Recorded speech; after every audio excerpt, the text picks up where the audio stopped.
Suriname, a land of rich history and vibrant culture. Even the name sounds exotic. This small yet diverse country is nestled on the northeastern shoulder of South America, bordered by the Atlantic Ocean to the north, Brazil to the south, and flanked by French Guiana and Guyana. Tucked away on the northeastern shoulder of South America, this small country boasts a giant personality, especially when it comes to food. Suriname's cuisine is a reflection of its multicultural society, a blend of indigenous African, Indian, Chinese, and European influences. Surinamese cuisine is a vibrant tapestry woven from the threads of many cultures. Each dish tells a story, a narrative of migration, adaptation, and fusion.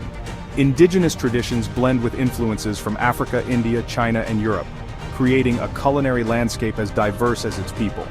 The indigenous Arawak and Carib tribes laid the foundation with their use of local ingredients like cassava, fish, and tropical fruits.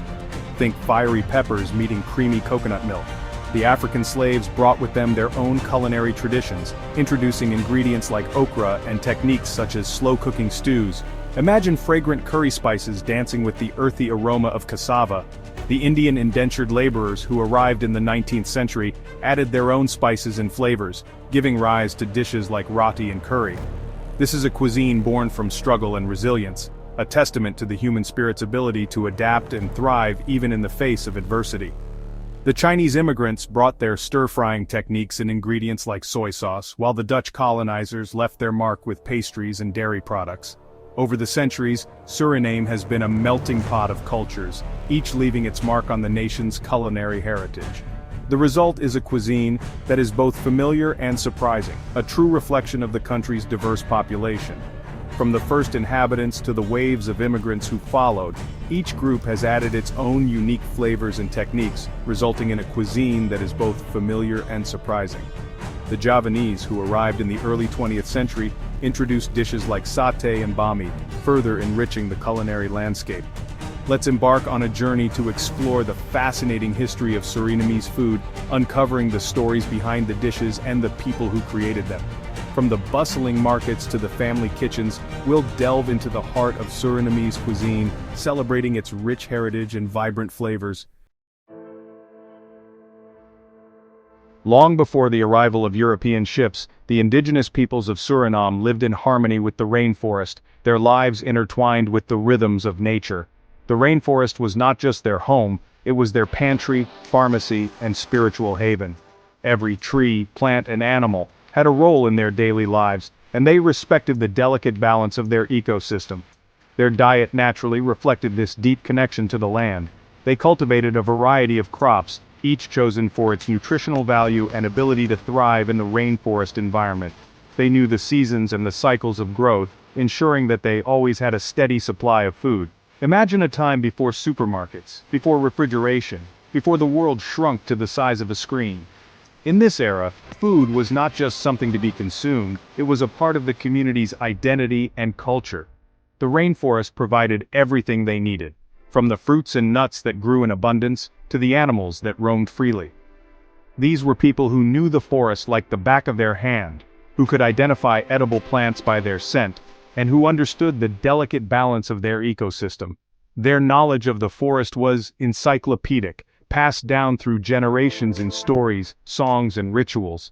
They knew which plants could heal and which could harm, and they used this knowledge to maintain their health and well-being. Their meals were simple yet nourishing, centered around the bounty of the rainforest. They used traditional methods to prepare their food, such as roasting, boiling, and fermenting, which enhanced the flavors and preserved the nutrients. Meals were communal events, bringing families and communities together to share not just food, but stories and traditions. Cassava, a starchy root vegetable, was a staple, transformed into fluffy breads like kasi or deep-fried into crispy snacks. This versatile root was not only a source of carbohydrates but also a symbol of their ingenuity and adaptability. They developed various techniques to process cassava, removing its natural toxins and making it safe to eat. They fished in the rivers teeming with life, hunted game in the dense jungle, and gathered fruits, nuts, and seeds from the forest floor. Each activity was done with respect for the environment, taking only what was needed and ensuring that the resources would be available for future generations. Their fishing techniques were sustainable, and their hunting practices were guided by a deep understanding of animal behavior. These early inhabitants were masters of their environment, their knowledge passed down through generations. Elders played a crucial role in educating the young, teaching them the skills and wisdom needed to survive and thrive in the rainforest. This transfer of knowledge was not just practical but also spiritual, connecting each generation to their ancestors and the land. Their food was not just sustenance, it was a celebration of their connection to the land, a testament to their resourcefulness and resilience. Festivals and ceremonies often centered around food, with special dishes prepared to mark important occasions. These events reinforced social bonds and cultural identity, reminding everyone of their place in the natural world. Little did they know, however, that their world was about to change forever. The arrival of European colonizers would bring new challenges and disrupt their way of life. Yet, the legacy of their foodways and their deep connection to the land would endure, a testament to their enduring spirit and adaptability. The arrival of the Dutch in the 17th century marked a turning point in Surinamese history, ushering in an era of colonization that would forever alter the country's cultural landscape. With them, the Dutch brought their own culinary traditions, but more importantly, they brought a system of plantation agriculture that would reshape the way food was produced and consumed in Suriname. Sugar became the new gold, and vast plantations sprang up across the land, fueled by the forced labor of enslaved Africans. The indigenous population, decimated by disease and displacement, was pushed further into the interior, their traditional way of life disrupted. The Dutch introduced new ingredients to Suriname, such as plantains, citrus fruits, and various spices. However, these additions were often reserved for the colonial elite, while the enslaved population was left to subsist on meager rations, their diets dictated by the demands of the plantation system. Section 4. Seeds of Resilience: African Contributions to Surinamese Food. Torn from their homelands and subjected to the brutality of slavery, Africans brought with them not only their strength and resilience, but also their rich culinary traditions. These traditions were deeply rooted in their culture, and were a vital part of their identity. The food they prepared was not just sustenance, it was a connection to their past, a way to remember their ancestors and the lands they were forced to leave behind. Despite the harsh conditions, they found ways to preserve their heritage, adapting their recipes and techniques to the ingredients available to them. This adaptation was a testament to their ingenuity and determination. They used whatever they could find in their new environment, blending African cooking methods with local ingredients to create something entirely new, yet deeply familiar. One of the most significant contributions of African cooks was the use of okra, a vegetable they brought with them from West Africa. Okra was more than just a food item, it was a symbol of their resilience and ability to adapt. It thrived in the tropical climate of Suriname, just as it did in their homeland, making it a perfect addition to their new culinary repertoire. Okra, with its ability to thicken stews and soups, became a staple in Surinamese cuisine, adding texture and flavor to dishes like gombo and pepper soup. These dishes were not only delicious, but also nutritious, providing much-needed sustenance to those who prepared and consumed them. Enslaved Africans also introduced the art of peanut stews, using ground nuts to create rich and flavorful sauces. These stews were a perfect example of how they could take simple ingredients and transform them into something extraordinary. The peanut stew, with its creamy texture and rich flavor, became a beloved dish in Surinamese households. They foraged for familiar greens and herbs, adding them to their dishes to recreate the flavors of home.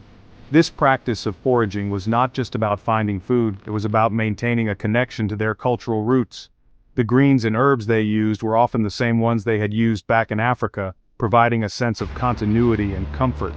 Through their ingenuity and resourcefulness, they transformed limited ingredients into culinary masterpieces, preserving their cultural identity one dish at a time. These culinary creations were more than just food. They were a celebration of their heritage and a testament to their enduring spirit. Each dish told a story of survival, adaptation, and the unbreakable bond between the African people and their rich cultural traditions. Section 5. New Arrivals, New Flavors, Indentured Labor, and Culinary Fusion. The abolition of slavery in 1863 marked another turning point in Surinamese history, leading to a new wave of immigration. To meet the labor shortage on the plantations, the Dutch brought in indentured laborers from India, Java, and China. Each group arrived with its own distinct culinary traditions, adding new layers of complexity to the already diverse Surinamese cuisine. Indian indentured laborers introduced the art of curry making, transforming simple vegetables and meats into aromatic and flavorful dishes. They brought with them a love for spices like turmeric, cumin, and coriander, which soon became integral to the Surinamese palate. Javanese immigrants, hailing from the island of Java in Indonesia, introduced dishes like bami and nasi goreng, stir-fried noodles and rice dishes that quickly became local favorites. Chinese immigrants added their own culinary flair, introducing stir-fry techniques and dishes like chow mein to the mix. Section 6. Food as Resistance, a Silent Revolution on the Plate. In the crucible of colonization and forced migration, food became more than just sustenance. It became a powerful form of resistance. For the enslaved and indentured populations, cooking traditional dishes was a way to hold on to their cultural identity, to preserve a sense of home in a foreign land. Secretly cultivating gardens of their own, they grew familiar herbs and vegetables, keeping their culinary traditions alive despite the restrictions imposed upon them. Sharing food became a way to connect, to find solace and community in the face of oppression. The fusion of different culinary practices was not merely a matter of chance, it was a deliberate act of cultural resistance. By incorporating new ingredients and techniques into their own traditions, Surinamese people created a cuisine that was uniquely their own, a testament to their resilience and creativity.